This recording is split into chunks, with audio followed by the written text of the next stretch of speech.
Welcome back to Matchday Live Extra. I'm in the company of Eni Aluko and Emil Heskey. Well, next up, it's Fulham against Everton as Carlo Ancelotti's side look to get back to winning ways. Scott Parker made two changes to the side that lost at West Ham before the international break. Mario Lemina returned in midfield and Ivan Cavallero came into the attack.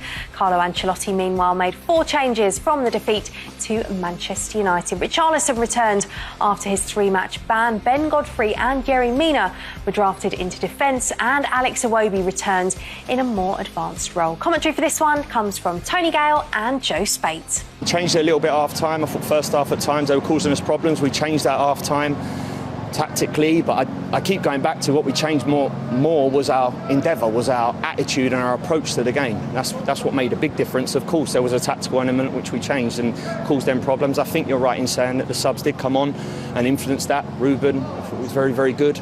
But yeah, some big positives as always, but I want to win football matches. I want us to be successful, and I know we can. I know for sure we can. We just need to keep getting the message that I'm saying.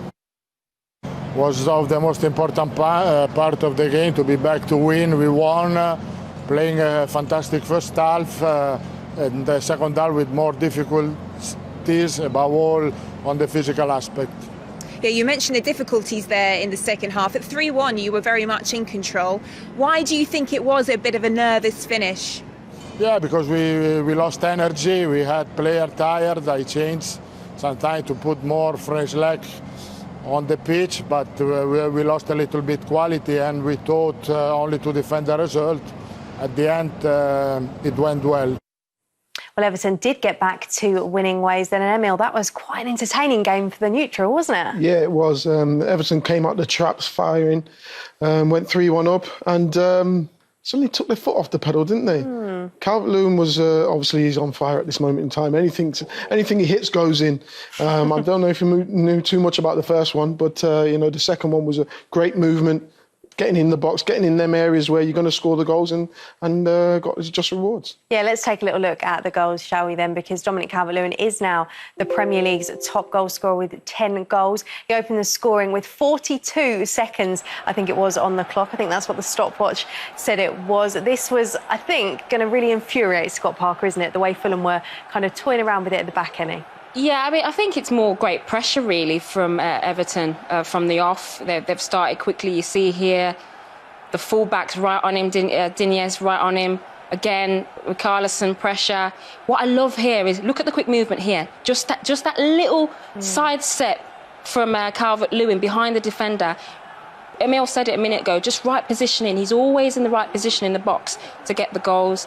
Here, Rodriguez is, I think, the best player for Everton. Again, he's in the box, he's in the right area to get those scrappy goals, I think, that he's got so many of so far. Yeah, we're highlighting here on the bottom of the screen Luca Digne as well. He was so influential today. Carlo Ancelotti did change the formation a little bit and really gave Iwobi and Digne the licence to push on. It caused Fulham so many problems, didn't it? Yeah, you stay out wide here and you once you get the ball in there, if you put it in the right areas, the forward's got time to get onto it and they would go and attack the ball. And then we had another one here, Decore getting in the box. Nice run from midfield, but no one's really tracked. No one's really watched him. And this is where Fulham a little bit asleep. Look at this pass here from Rodriguez. This is quality. This is what he's brought to this Everton team. This pass, this sort of outside of the foot, just class. It does feel like we've seen Digne be there before. Carlo Ancelotti was as well, and you talked about a couple of the other players there as well. It does feel like they're starting to really. We saw it from the off at the start of the season, so I'm saying we're starting to. But all of these players that have been at Everton for a little while, plus the new ones, all really starting to click. They are gelling. They are gelling really well, and it's good that they're coming together at the same time as well. You don't want one gelling, one coming really good, and then the others are not really understanding what he wants to do. Now it seems like Dominic Calvert-Lewin understands when Digne is going to cross the ball, just get in the box. Decore, get in the box. Attack them spaces. You need one in middle, one forward, one at the back, and that's what they were doing. Well, we alluded to it before, but it was a bit of a game of two halves, wasn't it? Because Fulham were far better in the second half. Yeah, they were. They gave it a good go in terms of coming back into the game. Fulham are a great passing team, but it's just that instinct, that sort of clinical edge that they're lacking, I think. But this is a great goal. Great movement around the box. give and go. And it's just, I just think with Fulham, that they need to do this earlier. You say it's a game of two halves. Can they do that in the first half? Well, that goal actually was in the first half, but it was probably their only bit of joy they did have in that first half. And I think Scott Parker alluded to it in his post-match press conference interview, where he said, we know we can play all this nice, intricate football. We know we can do it, but we don't do it often enough. And he said it shouldn't take a rollicking from me at half-time to get it to happen more consistently in the second half as it did. And having mistakes like this in penalties as well. It felt like the script was written, didn't it? When they got a penalty again after what happened last time out against West Ham. Ivan Cavallero was the designated penalty taker. Said he's practiced them all week. Is that just bad luck? It's just luck. Again, as well, when we're talking about it, you can't concede 3 goals at home and expect to win a game. You can't be scoring 4 goals every single game. You've got to be able to shut up shop.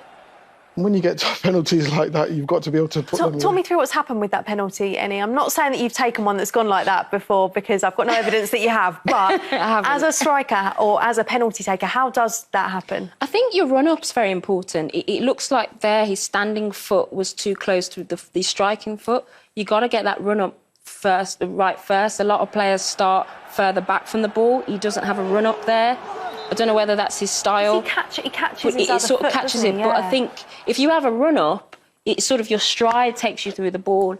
You're seeing now a lot of players sort of have these really weird styles, like Fernandes does a jump, and they work. But I think Fulham are just really unfortunate at the moment, and they've not got the rub of the green. And I think when Mitrovic comes back, he should be penalty taker, because he's a striker. That's kind of his bread and butter.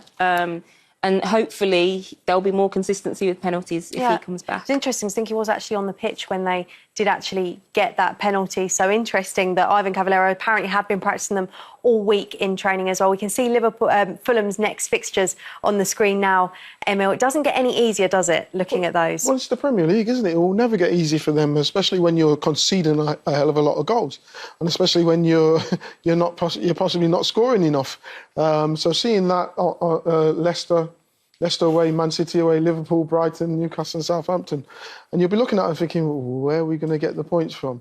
And that's going to be the tough one for Scott Parker. Can you see them getting enough points to get themselves out of trouble? Because they are outside the relegation zone at the moment, Ennie. Well, I really like Fulham, so I'm going to say yes. That's a tough run. There's no getting away from that. You look at maybe Brighton, you say, can they nick a few points there? But a lot of those teams are in form. As Emil said, if you can't keep the ball out the back of the net, you're really, really giving yourself a lot to do to win football matches. I think Fulham fundamentally need to just have more of a solid defensive unit, stay in the games, get more 0-0s at half-time, and then play your football. I think they're sort of too expansive at the moment. So if they can do that in the games, stay in them at half-time, then they've got a bit more of a chance, I think.